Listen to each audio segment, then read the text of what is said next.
भगवान शिव का कैलाश पर्वत पर गमन तथा सृष्टि खंड का उपसंहार। ब्रह्मा जी कहते हैं, नारद मुने, कुबेर के तपोबल से भगवान शिव का जिस प्रकार पर्वत श्रेष्ठ कैलाश पर शुभागमन हुआ है, वह प्रसंग सुनो। कुबेर को वर देने वाले विश्वेश्वर शिव जब उन्हें निधिपति होने का वर देकर अपने उत्तम स्थान को चले गए, तब उन्होंने मन ही मन इस प्रकार विचार किया, ब्रह्मा जी के ललाट से जिनका प्रादुर्भाव हुआ है तथा जो प्रलय का कार्य संभालते हैं, वे रुद्र मेरे पूर्ण स्वरूप हैं।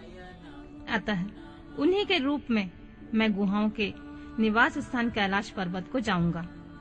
उन्हीं के रूप में कुबेर का मित्र बनकर उसी पर्वत पर विलास पूर्वक रहूंगा और बड़ा भारी तप करूंगा। शिव की इच्छा का चिंतन करके उन रुद्रदेव ने कैलाश जाने के लिए उत्सुक डमरू बनाया। डमरू की वह ध्वनि जो उत्साह बढ़ाने वाली थी, तीनों लोकों में व्याप्त हो गई। उनका विचित्र एवं गंभीर शब्द आवाहन की गति से युक्त था, अर्थात सुनने वालों को अपने पास आने के लिए प्रेरणा दे रहा था। उस ध्वनि को सुनकर मैं तथा श्री विष्णु आदि सभी देवता, ऋषि, मूर्तिमान, आगम, निगम और सिद्ध वहां आ पहुंचे। देवता और असुर आदि सब लोग बड़े उत्साह भरकर वहां आए। भगवान शिव के समस्त पार्षद तथा सर्वलोक बिंद महाभाग गणपाल जहां कहीं भी थे, वहां से आ गए। इतना कहकर ब्रह्मा जी ने वहां आए हुए गणपालों का नामोल्लेख पूर्वक विस्तृत परिचय दिया। फिर इस प्रकार कहना आरंभ किया। वे बोले, वहां असंख्य महाबली गणपाल पधारे। वे सब के सब सहस्त्र भुजाओं से युक्त थे और मस्तक पर जटा का ही मुकुट धारण किए हुए थे। सभी चंद्रचूड़, नीलकंठ और त्रिलोचन थे। हार, कुंडल, केयूर तथा मुकुट आदि से अलंकृत थे।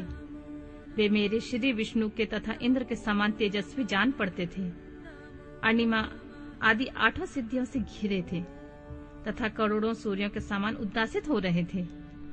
उस समय भगवान शिव ने विश्वकर्मा को उस पर्वत पर निवास स्थान बनाने की आज्ञा दी।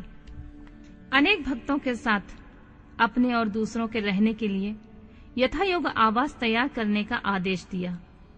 मुने, जब विश्वकर्मा ने भगवान शिव की आज्ञा के अनुसार उस पर्वत पर जाकर शीघ्र ही नाना प्रकार के ग्रहों की रचना की, फिर श्री हरि की प्रार्थना से कुबेर पर अनुग्रह करके भगवान शिव सानंद कैलाश पर्वत पर गए। उत्तम मुहूर्त में अपने स्थान में प्रवेश करके भक्त वत्सल परमेश्वर शिव ने सबको प्रेम दान दे सनाथ किया। इसके बाद आनंद से भरे हुए श्री विष्णु आदि समस्त देवताओं, मुनियों और सिद्धों ने शिव का प्रसन्नता पूर्वक अभिषेक किया। हाथों में नाना प्रकार की भेंट लेकर सबने क्रमशः उनका पूजन किया और बड़े उत्सव के साथ उनकी आरती उतारी। मुने, उस समय आकाश से फूलों की वर्षा हुई जो मंगल सूचक थी। सब और जय जयकार और नमस्कार के शब्द गूंजने लगे। महान उत्साह फैला हुआ था जो सबको सुख बढ़ा रहा था। उस समय सिंहासन पर बैठकर श्री विष्णु आदि सभी देवताओं द्वारा की हुई यथोचित सेवा को बारंबार ग्रहण करते हुए भगवान शिव बड़ी शोभा पा रहे थे। देवता आदि सब लोगों ने सार्थक एवं प्रिय वचनों द्वारा लोक कल्याणकारी भगवान शंकर का पृथक पृथक स्तवन किया। सर्वेश्वर मुने प्रसन्नचित्त वह स्तवन सुनकर उन सबको प्रसन्नता पूर्वक मनोवांछित फल एवं अभीष्ट वस्तुएं प्रदान की। मुने, तदनंतर श्री विष्णु के साथ मैं तथा अन्य देवता और मुनि मनोवांछित वस्तु पाकर आनंदित होकर भगवान शिव की आज्ञा से अपने अपने धाम को चले गए। कुबेर भी शिव की आज्ञा से प्रसन्नता पूर्वक अपने स्थान को गए। फिर वे भगवान शंभु, जो सर्वथा स्वतंत्र हैं, योग परायण एवं ध्यान तत्पर होकर पर्वत प्रवर कैलाश पर रहने लगे।